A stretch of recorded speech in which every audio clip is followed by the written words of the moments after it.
97.3 ESPN presents The Sports Bash with Mike Gill. It's time for Football at 4 with Adam Caplan, powered by the Inside the Birds podcast. We expect to win every time we step on the field. That's just the mindset and the culture that we have. Now, live from inside the Matt Black Kia Studios, it's Football at 4. Football at 4 is powered by the Inside the Birds podcast. Adam Caplan is in the house, and it's brought to you by PlaySugarHouse.com. Sign up now. They'll match your first deposit up to $250. Go to PlaySugarHouse.com. Win real money with their sports book and casino games from the comfort of your home. Must be 21 or older. Gambling problem? Call 1-800-GAMBLER. Adam Caplan from the Inside the Birds podcast is in the house as he joins us now on the Boardwalk Honda hotline. A lot of stuff to get into. Eric Davis, the 49ers Super Bowl champion, joined us earlier, said some interesting things regarding Carson Wentz. And I know, Adam Caplan, we want to get into that with you as well. He mentioned he thinks that he is pressing as a corner. He said that's what he's reading on Wentz. Is his issues mechanical? Is he trying too hard? Does he not have enough weapons? When you see Wentz 3 weeks now, what are we looking at? Mike, good to be with you guys. Yeah, it's all the above. Now, the pressing part, I was talking with Ron Jaworski yesterday, and Jaws felt that he was, because obviously Jaws played the position, and he kind of knows what he's looking at when quarterbacks are struggling. So I think when you look at this situation, the coaching can only do so much. If he just settles down, plants his feet correctly, he's not even squaring his shoulders up correctly all the time, and he's not looked to this degree with the mechanics this bad. Last year it was the start of the regression as far as people are concerned, that no, and it's gotten significantly worse now. It really has nothing to do, by the way, with who he's throwing to, unless it's in his head. It just really, quarterbacks know that they're taught to do certain things and not taught to do certain things. And he is freelancing, I'm told, with his mechanics. And it is mechanics, but the other thing is, though, forcing the football. That goes to guys trying to do too much. And that's the other part of this, which we didn't really see that a lot last season, despite everything that happened. Yeah, did he make some bad decisions? Sure. I didn't think he was pressing too much. This is the first time we've really seen it to this degree. And here's the problem. This leads into this week's game. They have so many guys hurt on offense. He needs to understand they're going to have to rely on the run game more. It's not really Doug Pederson's forte, but Miles Sanders has looked great, and they're going to probably have to do it. I don't think they're going to have any choice in this game with all the injuries they have at receiver. Okay, let's tap on that for a little bit, because obviously Deshaun Jackson, Alshon, J.J., Hightower did not practice today. You had Greg Ward was the only guy out there. What is it going to look like on Sunday night? All right, so here's what I think. Deshaun Jackson, you expect him not to play. I'm told he's got a minor hamstring strain, so it's a 1 to 2 week injury. You could expect him not to play.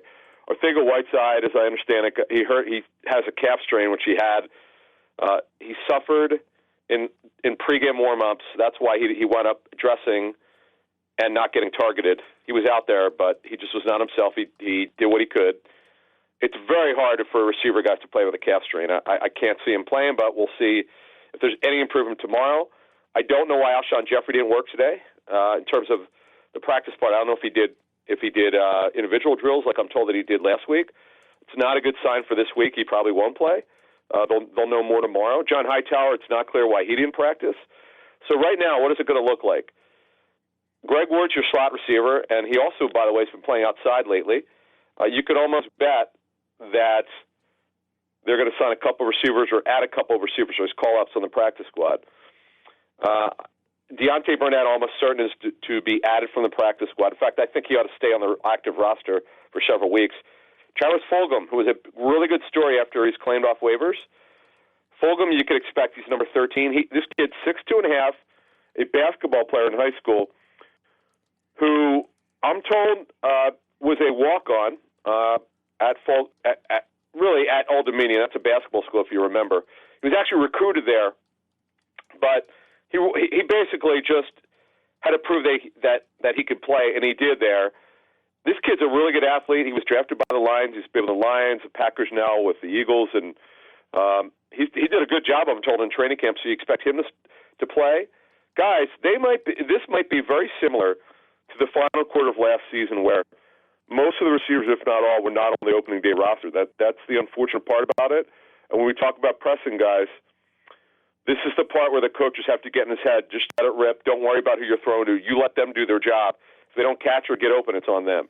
That's very disappointing to hear, hearing all these names. I know. With Deshaun, though, you saw early in the season, like week 1, they went with like a precautionary limit on his snaps. Is this more of a precautionary thing so maybe he can be better later on in the season, or is this like he's extremely hurt kind of thing? No, he's got a minor, I'm told a minor injury. It's a minor hamstring strain. So we'll have more on this on our show tomorrow on Inside the Birds, our podcast, which drops at 6 a.m. But I could tell you that I would call him doubtful right now that he plays. Look, the one thing about Deshaun is you got to be careful of how many snaps you play him. He does turn 34 in December. He has a significant history when it comes to soft tissue injuries. And no one ever thought he'd play anywhere close to 16 games. I thought at best if they can get 12, that would be a win for them. So with him probably missing this week's game, that's not good. But the thing is, you're going to need him. And if you're going to miss games, you might as well miss them now and get him ready and make sure that he's fully healed. You mentioned Deontay Burnett. He was not listed among all the tweets today where people were like, only one guy practiced. I didn't see that. Did he practice? No, he practiced. No, what they're talking about is the fight on the active roster. Oh, so Burnett was active last week, was he not? No, but he's not on the active roster right now. He was a call-up. He went back on the practice squad on Monday. Gotcha. Yes, and he was protected, by the way. Fulgham was protected. Deontay Burnett was protected. And Adrian Killens was protected. So and Luke Juriga, who's a center, was protected. They really like him, by the way. So Holyfield also was available, but they seem to be set at running back. But the problem now is at wide receiver. And here's the other problem: you can't really sign anyone. We've just had Thursday's practice. You can't expect them to sign somebody and them to play. So you got to go with what you have. I mean, right now I don't see them dressing any more than 4 or 5 receivers. Matter of fact, 4 would not surprise me. And then what you have is because of the problem at tight end with Dallas Goedert going on IR, Richard Rodgers, and then Hakeem Butler, by the way, who they signed off the Panthers practice squad. He was a very accomplished receiver at Iowa State, but does not run well at all. He does not run anywhere close to his 40 time that he had. He's a slower receiver, so he's a tight end now for the Eagles, and he might have to dress. I was going to get into him. I'm very intrigued by this, and I'm glad you brought the running up with him because people are looking at this speed, and I'm thinking, man. It's not real. Right, okay. Speaking of speed, Quez Watkins, what's the story there? Is there a possibility that they almost have to play him this week? All right, so Mike, here's the deal. He is now designated for return. So the difference between the old designated to return and now, he would have to practice 2 weeks. Then you could play him. Now they could, as soon as they activate him, if they activate him by Saturday's deadline at 4 p.m., he could play Sunday. Mm-hmm. And he has a minor injury, I'm told. So if he looks good in practice this week, I don't know why they wouldn't activate him. Right. It's just a matter of what's his conditioning like because he hasn't practiced in 5 weeks. You got to see where he's at. But they need him. At this point, they have to be so desperate. And Quez Watkins is a guy that is going to have to get chemistry down with the quarterback because he just did not practice with him very much. And that's another part of this. John Hightower has not been with Wentz very long. J.J. Arcega-Whiteside didn't play very much last season. He is now hurt. Alshon Jeffrey missed over 9 months of practice. He's just getting back. The timing with Wentz and his receivers is clearly not been very good so far. Mm-hmm. Zach Ertz is going to have to do what he always does, dominate pass targets. And Miles Sanders, you could absolutely bet he will be heavily involved, and so should Boston Scott in the pass game this Sunday at the Niners. Adam Caplan from the Inside the Birds podcast. Don't forget it drops tomorrow morning, 6 a.m., and then don't forget the Inside the Birds pregame show. What time's that starting with the Sunday Nighter? Yeah, this one we're going to do at 5 p.m., and we'll go right after the inactives come out, just before 7. We'll review them and all the lineup changes. And, folks, there's going to be so much to disseminate with the lineup changes at receiver in particular because, again, I don't know who they're lining up right now. I haven't seen anything like this. It's really bizarre to me, but we'll see what the injury report shows in about 20 minutes. Okay, so I wanted to go back to Watkins real quick, and not because, okay, this guy's special or he's great or why aren't they playing him? He was obviously hurt.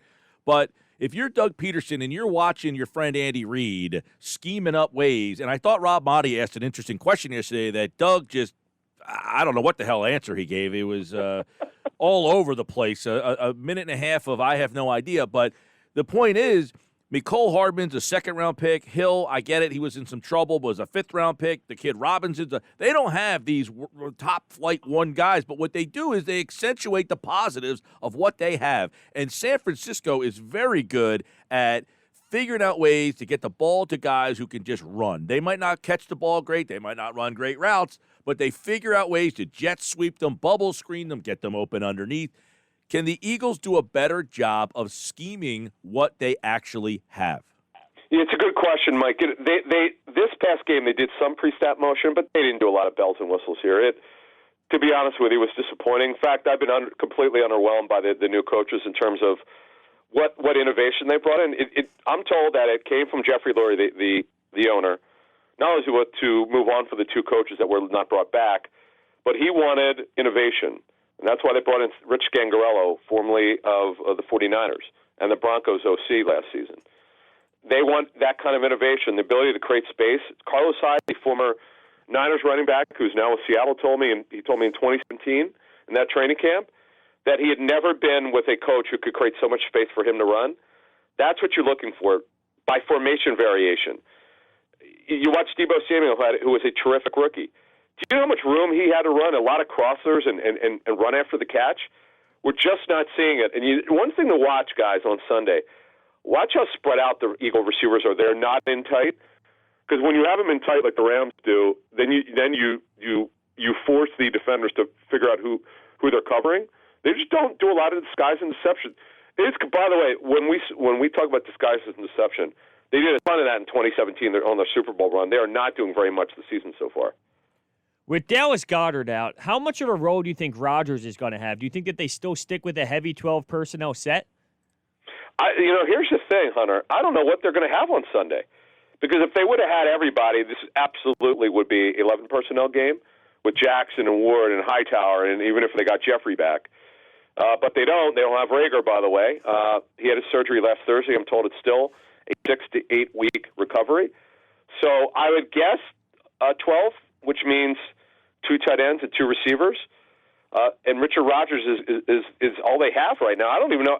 Like Akeem Butler just got there. I don't know if he'll know the terminology and the offense. The two offenses that he's been with, the Panthers and the Cardinals, are completely different from the Eagles. So I don't know. I don't know if he can dress, to be honest with you. And then here's another thing. Jalen Hurts did technically line up in his first game at receiver. I know he didn't catch one, but maybe they use him as a receiver. Who knows, man? I joked on Twitter. Maybe Mike Quick and Harold Carmichael could suit up if they could run. I mean, they don't have anybody right now. It's unbelievable. Yeah, and the Butler kid's interesting. I actually I texted somebody down in Carolina that plays with them down there, and I asked about him. He said the dude is a freak athlete. He said he's very quiet, doesn't say 2 words. So, making a switch in the middle of the season with all this going on, you're wondering, a guy, how is he supposed to learn? But can you just put in a handful of plays just to have a body out there? But it sounds like Richard Rodgers is going to be the guy that they're going to have to do if they want to play in that 12 personnel and just go with the 2 tight ends. It's like you're right. It doesn't sound like even if you're intrigued by him, it almost seems like you couldn't use him this week. One thing they can do, and this guy did flash a little bit, Caleb Wilson, his father Chris, was actually the Eagles D-line coach during their Super Bowl run. Caleb Wilson's a really athletic. He's actually a flex tight end. He looks like a receiver out there. I could see them doing this, but what they really need is someone to block for Zach, because that's what Richard Rodgers can do. Richard Rodgers, when he came out of college, Cal, he was more of a receiving tight end. Now he's just a blocking tight end. But they're going to have to be extremely creative. You know what? This is where the coaches get paid. They're being asked to do things that they probably were not thinking they would have to do, and they're going to have to think outside the box just to move the football against a defense, by the way, with the 49ers. Though they have 4 guys in their front 7 on injured reserve, they played extremely well the last 2 weeks on defense. Speaking of defense, the last week they got to the quarterback 8 times. There was some injuries. We don't know who's going to line up other than Slay, I guess, on that side. Is there reason to be optimistic about the defense? I am petrified with jet sweeps and George Kittle this week. Yeah, Kittle's going to play, by the way, barring a setback. So, yeah, look, I think when you look at it, the good thing is their front 4 was terrific last week. 18 hits on the quarterback, 8 sacks. Though I'm told that Javon Hargrave still is not there all the way physically. He missed 6 weeks of practice, missed just about all training camp. Blake Jackson's looked great. Cox played well last week. Brandon Graham in his best game of the season. Josh Fleck just continues to impress. Barnett had 2 sacks. He's getting better. So I think that's a positive. That is absolutely optimistic. They should be optimistic. And if Hargrave could play like they think that he's being paid to play like, this could be one of the best D-lines in football. And they also have a really good depth. But Mike, let's get to the quarterback situation, okay? So with Avonte Maddox not playing this week with his ankle injury, they got problems. Because right now, they don't really have a true outside corner. Trevor Lawrence, by the way, didn't practice yesterday with a rib injury. Right now, he's their top outside corner. Trevor Williams was off their practice squad last week. So they got major problems. It was the one mistake I thought they made is not adding a quality outside corner for backup purposes. They didn't do that the way they happened. Jalen Mills is probably going to have to play this week. You're probably going to see Marcus Epps play more at safety. And maybe Kevin Wallace, their 4th-round pick, dressed this week. If Epps has got to be that strong safety next to Mills, but the guys, if you thought their injury was worse last year, again, it's actually worse right now because it's pushing depth on both sides of the football, which is not the way it was last season. It was just about starters. Now it's backups and starters. It's a pretty bad situation right now. Defensively, did we see anything different schematically with Jim Schwartz last week? Yeah, Hunter, here's what they did, and I've been on this really for 2 years since we started Inside the Birds in the spring of 18.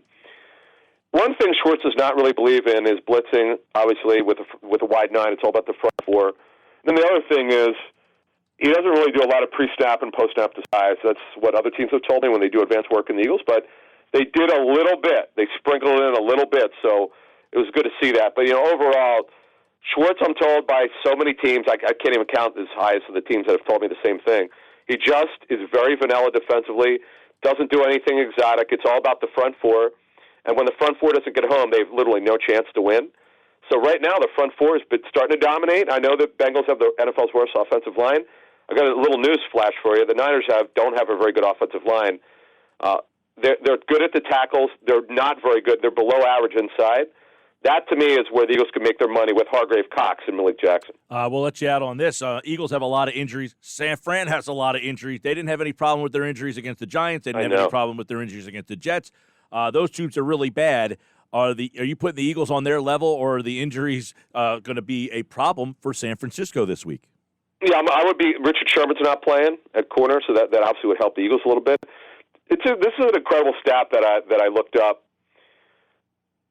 So both teams combined have 18 players on reserve lists. 18. Eagles have 8. The Niners have 10. The Niners are a little bit worse off in certain positions, but their depth is actually better at certain positions. So to me, clearly the Niners should not have a problem winning this game, particularly because the Eagles are going to have trouble scoring. But one thing that I've noticed over the years is right when you think the Eagles can't win a game, they win it, particularly on the road where they rally. Maybe it's good that they're getting away this weekend after 2 bad home games. Maybe it's good that they're getting away and making a 6-hour flight. Maybe they bond a little bit because they need to change it up a little bit, guys. They've definitely underachieved. There's no question about that. The Inside the Birds podcast drops tomorrow morning. Adam Caplan, Jeff Mosher. Jeff Mosher will be on with us tomorrow. And don't forget the guys, 5 o'clock. You can check out the Inside the Birds pregame show. Trey Thomas, Greg Cosell, Adam Caplan, Jeff Mosher. They'll have you preview that, so check that out. And the Inside the Birds podcast tomorrow at 6 a.m. He is Adam Caplan, and he, like all guests, appeared via the Boardwalk Honda hotline. Adam, thank you. Guys, thank you. Football at 4, it's brought to you by PlaySugarHouse.com. Sign up now. They'll match your first deposit up to $250. Go to PlaySugarHouse.com and win real money with their sports books along with casino games from the comfort of your home. Must be 21 or older. Gambling problem, call 1-800-GAMBLER. The often imitated, never duplicated football at 4. NFL insider Adam Caplan dropping the knowledge there.